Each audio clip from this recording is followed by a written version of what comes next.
There's a quiet question many people carry in their hearts, especially when both physical and spiritual health seem to slip through their fingers.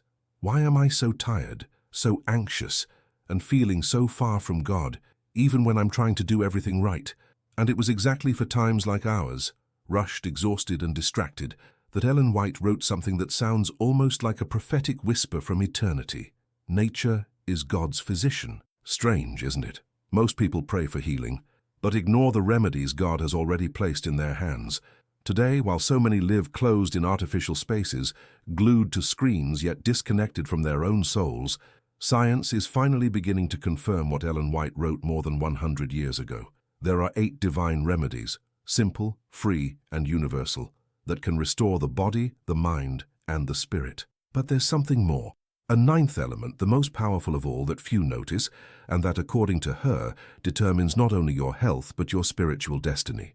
Before we continue, drop a comment. Where are you watching from? And if you want to live with more clarity, peace, and a deeper sense of God's presence, subscribe now, because this study goes deep, and the final part is the most surprising of all. Now take a deep breath. This isn't just a video about health. It's a prophetic call to return to the Creator. Ellen White wrote that in the last days, human beings would suffer not only from disease, but from breaking the simple laws of nature, laws God established as protection, as invisible walls standing between us and complete exhaustion. She said that when we step away from these basic paths, the mind loses clarity, the body loses strength, and the soul loses spiritual sensitivity. The Bible teaches this principle from the very beginning. Then the Lord God formed man from the dust of the ground and breathed into his nostrils the breath of life. Genesis 2:7. This means we were created to live in harmony with creation, not in conflict with it. But today homes are sealed shut, the air is artificial, natural light is blocked, food is processed, sleep is traded for the phone, rest has become a luxury, and anxiety a daily companion. Modern science calls this the fast life syndrome. Ellen White, however, had already described hard in prophetic language that humanity becomes sick when it abandons the simple paths God established. She warned, many of the miracles asked for today would be unnecessary if people obeyed the laws of nature, the ministry of healing. It's a strong statement, and a freeing one, because it shows that God has already placed healing tools in our hands, quiet remedies, always available. And when we ignore them, we don't just lose health, we lose sensitivity to hear God's voice. That's why understanding each of these remedies isn't just about well-being, it's about spiritual life. Take a deep breath, because the first remedy, so simple that many overlook it, is the very one that carries the symbol of creation and the breath of God Himself. And when we allow that original breath of creation to reach us again, we begin to notice something that has always been right in front of us, but that modern hurry has almost made invisible: fresh air, not just as a physical element, but as a symbol of God's care. Ellen White wrote, "Pure fresh air is one of heaven's most precious blessings." The Ministry of Healing, page 274. It's remarkable how her writings line up with what science would only confirm much later, that fresh air purifies the blood, calms the nerves, and strengthens the immune system. She described, with prophetic simplicity, something doctors and researchers today call restorative oxygenation. Stuffy, humid, or closed environments, she said, don't just affect the body, they affect the spiritual mind, making it slow, heavy, and unclear. And we see this in everyday life. Who hasn't felt the difference between spending an entire day inside a closed office and then stepping outside, taking a deep breath, and feeling the soul expand? Who hasn't experienced that almost instant relief that comes when you open the windows, let the breeze in, and suddenly your home feels lighter? With pure air, God doesn't heal only the cells, He clears the attention of the soul. Nature is not working against us, it cooperates with our spiritual restoration. And maybe that's why the very first thing God gave humanity wasn't food or work or shelter. It was air. It was breathed out life. And when we allow that breath to touch us again, a door opens almost naturally to another gift, as if creation itself continued its quiet, healing work. And when that door opens, light almost always walks in with it. It's interesting how even without noticing, the body seems to reach for sunlight the same way a plant leans toward brightness. Ellen White called sunlight a divine remedy, saying, "Sunlight is a precious medicine given by God to purify, strengthen, and heal, health by nature."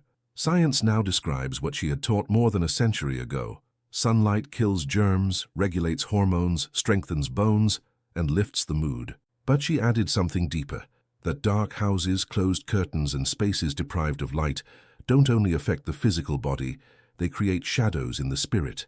A lack of light throws the heart into a kind of emotional winter, where thoughts grow heavy, feelings get dense, and courage seems to fade. Think about how different it feels to open the window in the morning. The room changes, your breathing changes, your mind wakes up. Some say it's just vitamin D, but the ancients used to call this the joy of the morning. Ellen White suggested that when sunlight touches the body, it also awakens hope.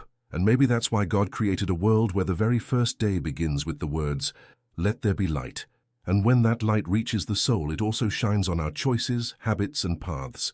The brightness of the sun brings with it the memory of another kind of brightness, the brightness of self-control, of temperance, guiding each decision like an inner breeze whispering, "Walk this way." And it's almost inevitable that when light shines on our inner paths, it also exposes the excesses, the quiet overindulgences, the habits that slowly pile up like shadows in the mind. The clarity that comes from God always points toward balance, and that's why Ellen White lifted temperance to one of the pillars of spiritual life, saying, "True temperance teaches us to abstain from what is harmful and to use wisely that which is beneficial." Temperance, page 138. It's a simple line, but it goes straight to the heart of modern battles. Heavy meals late at night, sugar that calms for minutes but disturbs for hours, stimulants that push the body past its limits, screens that steal sleep, life rhythms that drain peace. Today, science calls this physiological overload, but she had already warned that every excess numbs not only the body, it dulls spiritual perception. And we see it every day. After an overeaten dinner, prayer feels heavier. After hours on the phone, the mind grows restless. After emotional excess, patience disappears. Temperance is not just about saying no to something, it's about saying yes to a life that is clearer, more awake and more sensitive to God's voice. And when someone discovers this balance, they begin to notice something else that modern life has almost erased: the value of rest. A rest that isn't laziness but obedience, not escape but healing. And when the heart finds that quiet balance, it almost always discovers something that has been missing for a long time: true rest. Not the fragmented kind, stolen by worries or sleepless nights, but the kind of rest Ellen White described as a divine remedy, saying, "Rest restores the body, prepares the mind, and gives strength to the soul." Education, page 205. She saw rest not just as a physical pause, but as a spiritual act. A tired mind loses discernment, an exhausted body loses endurance, an overloaded soul loses sensitivity. And that is exactly what we see today. People living at high speed, sleeping little, waking up already tired, running all day long without noticing that this relentless pace drains their health and pushes peace further away. Science calls it chronic burnout, but long before that, she taught that a lack of rest weakens spiritual life more than we realize. Going through the day without pauses builds tension. Short nights create irritability. Too much work erodes inner peace.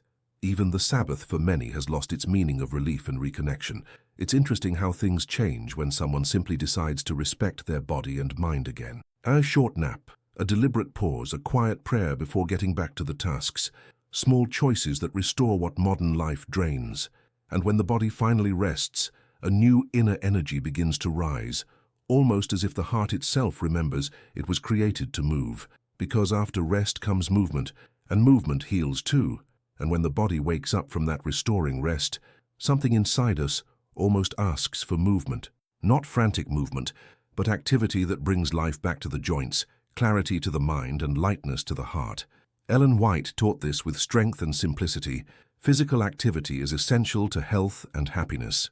The Ministry of Healing, page 237. Today, research shows exactly what she had already described, that a lack of movement congests circulation, overloads the brain, and opens the door to anxiety, sadness, and discouragement.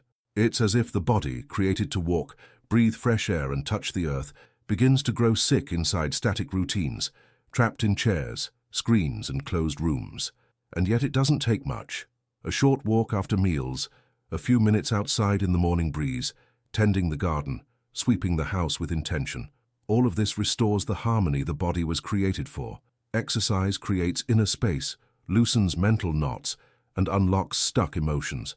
She recommended outdoor activities because she understood that movement is not just physical, it is spiritual. A body that moves prays better. A mind that breathes better thinks more clearly. A heart that feels the wind remembers it is still alive, still capable, still called by God. And as the body warms and circulation renews, a deeper awareness also rises in another delicate area of life, what we choose to use to sustain the body God has given us. Food, something that seems so simple, becomes part of character formation. And as the body moves and circulation renews, something deeper comes to the surface. We realize that it's not enough to move. We must also nourish ourselves in a way that honors the very God who created us. Exercise awakens vitality, but food is what sustains that vitality day after day. Ellen White treated this subject with great seriousness, saying, "Diet has everything to do with strength, health, mind, and character." Counsels on Diet and Foods, page 389. It's not just about what is on the plate, it's about the mind behind the choices. She taught that heavy foods make thoughts heavy, that excess dulls spirituality, and that what we eat directly influences our willingness to pray, think, work, and even love. Modern science confirms it. Plant-rich diets increase mental clarity, reduce inflammation, stabilize emotions, and strengthen immunity. Refined sugar drains energy, disrupts mood, and harms sleep. Fatty and processed meats increase inflammation and anxiety.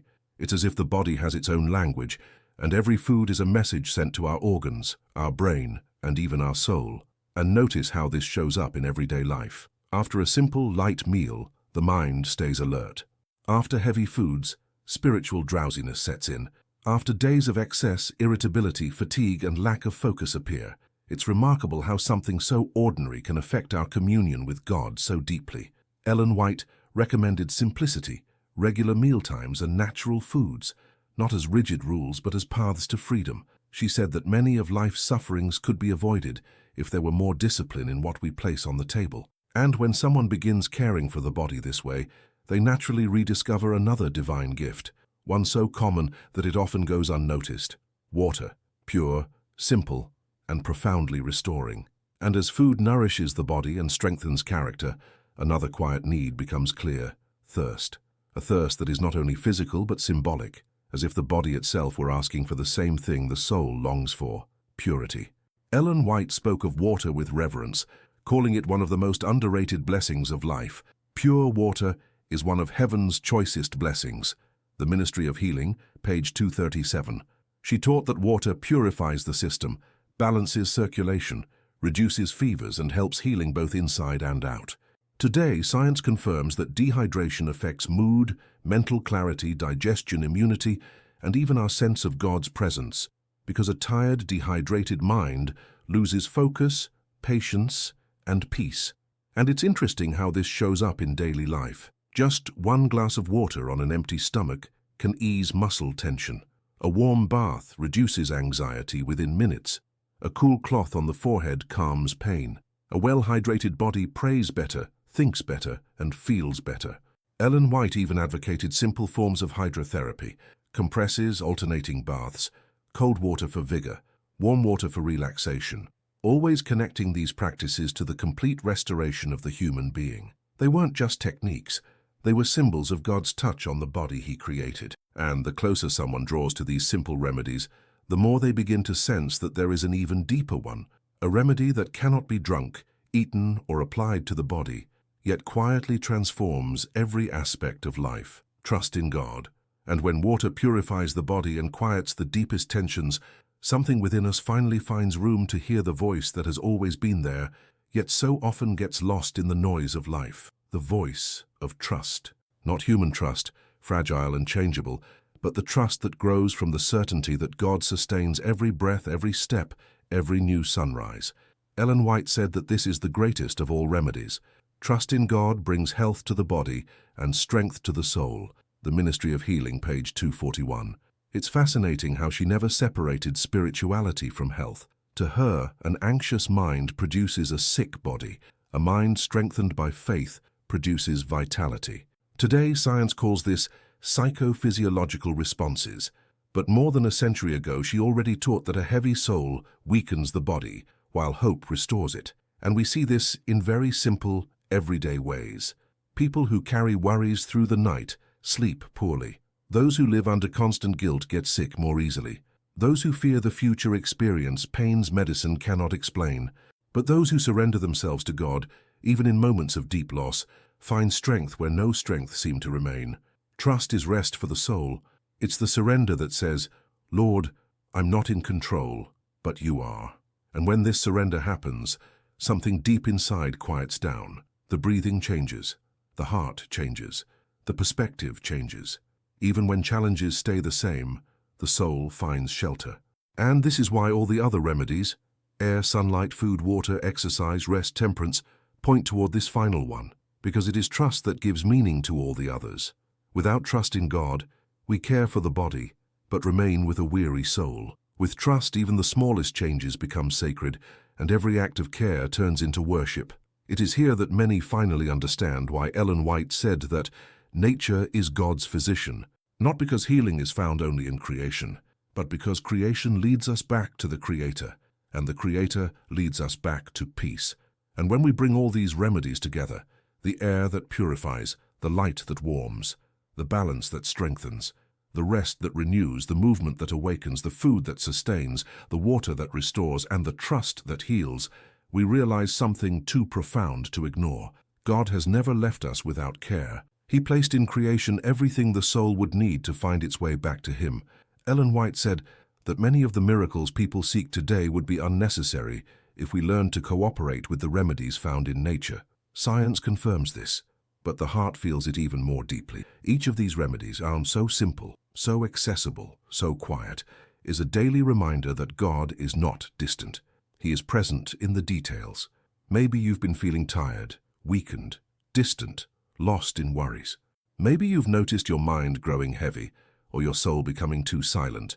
But today, as you listen to each of these remedies, perhaps something spoke to you, a gentle yet firm invitation saying, "My child, return to what I prepared for you from the beginning." True healing doesn't begin in the body. It begins in a soul that surrenders. And that's why, here at the end of this video, I want to invite you to do something very simple and very deep. Leave a comment saying, "Lord, I want to return to your remedies." Or if you want to go even deeper, "Lord, I surrender my health and my life into your hands." This is more than a comment. It is a public altar, a spiritual decision. And share your prayer too, even if it's short. Here in the comments, we form a small people, a people who seek, who struggle, who believe, and who long to walk with God. A practical challenge for today. Choose just one of the 8 remedies and put it into practice before you go to sleep tonight or when you wake up tomorrow. Open your windows and take a deep breath. Walk for a few minutes in the sunlight. Drink a glass of water in silence. Have a simple, light meal. Go to bed earlier. Take a pause during the day. Step away from excess. Pray and surrender your worries. One step, one movement, one decision. That's how transformation begins. If this message spoke to your heart, leave a like so more people can receive this message. Share it with someone who needs healing and hope. Subscribe to walk with us in the next reflections.